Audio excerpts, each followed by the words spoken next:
How much, it was just one win against an overmatched opponent, I get it, but just how different does everything feel when you guys start to have something positive that you can fixate on and look at and some good tape to look at?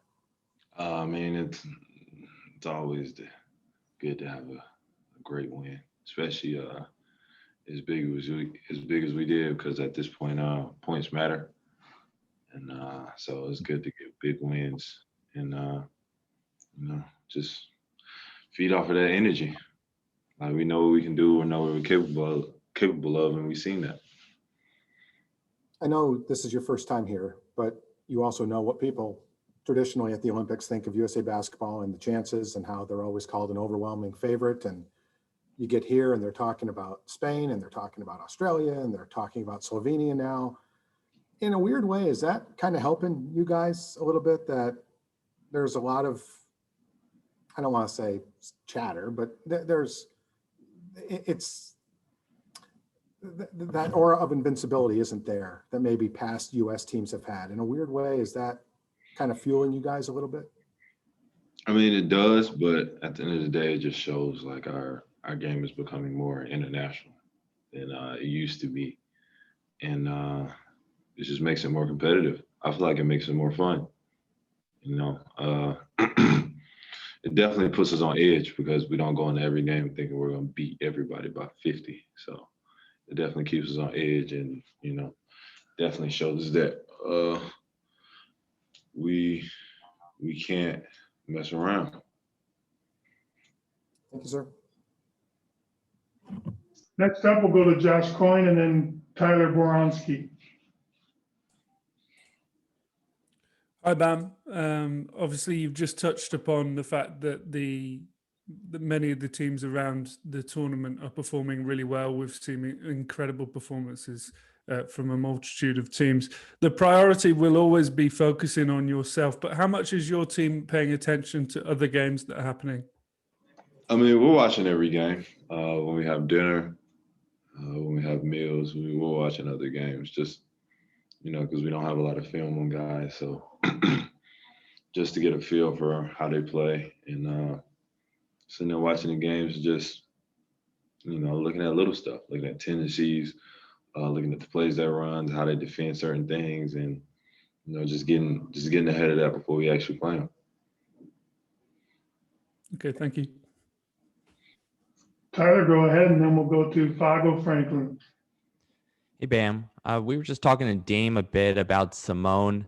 You guys spend so much time working on your craft at a nonstop rate, and with that has come, success, but attention, expectations all the time. How much of a challenge is that to separate yourself from your sport, your accolades, for you? I mean, it's, to a point, it's difficult because, I mean, you are so in tune to your work ethic, your diet, like your life kind of revolves around that. And, you forget that you're human. Like you forget that, it's okay to take time away from this, because we're always on edge of, I don't want to be second. I don't want to be second. Like, we've always got that number one mentality that, we forget that we need a break, and we need some time to chill to ourselves. Fago, you're up, and then we'll go to Akiko Yamawaki. Hey, how you doing, Bam? What advice could you give the 2020 NBA draft class on being prepared for that next level in life? They're going into the NBA. And for you, what do you think you need to improve on to take it to that top tier level? For them, just soaking as much knowledge as you possibly can. I mean, from watching film to, just actually being in the NBA, it's going to be a whirlwind. Like, everything's going fast. Like, right now, they're probably thinking like, yo, I was just in college playing games. I'm finna be in the NBA. It's kind of like that for me. Now I'm finna go into year 5. It felt like just yesterday I was a rookie walking in walking into the 305, and now, 4 years, about to be 5 years later, it's like, dang, like I've developed like a home here. This is a part of me now.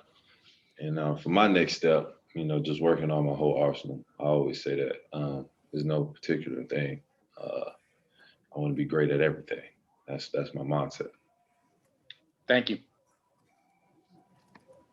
Next up, we'll go to Kiko. Hi, Bam. How are you? How you doing? Fine, thank you. Since 3 players joined the team from the finals, what has been changed or what part has been improved as a team? We got more depth. We definitely got more depth, and Drew's been a great asset for us. So is Chris, and all our guys were unselfish, and we genuinely get along. So it's easy to be on the court and make the extra pass. It's easy for everybody to just share the basketball, because at the end of the day, we're some of the best players in our sport. So it's easy. It's easy to defer to somebody else and help somebody else out, get somebody else a shot, because you all believe in each other, and you've seen what each other can do during the regular season plus playoffs. Thank you very much. You're welcome. Next up, we'll go to Brian Colbert. Bam, what's going on, brother? You talk about going into your 5th season of the NBA, and you talk about trying to go to that next level, playing with all this Olympic talent. You just got done playing championship basketball not even 2 years ago, and now you're playing with a ton of Olympic talent. How is that going to help you going into this next season and getting to that next level? Definitely just being around them, seeing their work ethic, seeing how they go about their professional business, and seeing what I can do differently, and seeing the small ways to, the little ways of getting a foul, or, getting extra baskets, or looking at the game differently from their standpoints, because like you said, you got some of the best players in our league. So why not pick their brain to see how they got to the next level? Is there any one teammate that has been in your ear a lot since you've been in Japan? I wouldn't say been in my ear, but getting to talk to him and getting that chemistry with is Dame.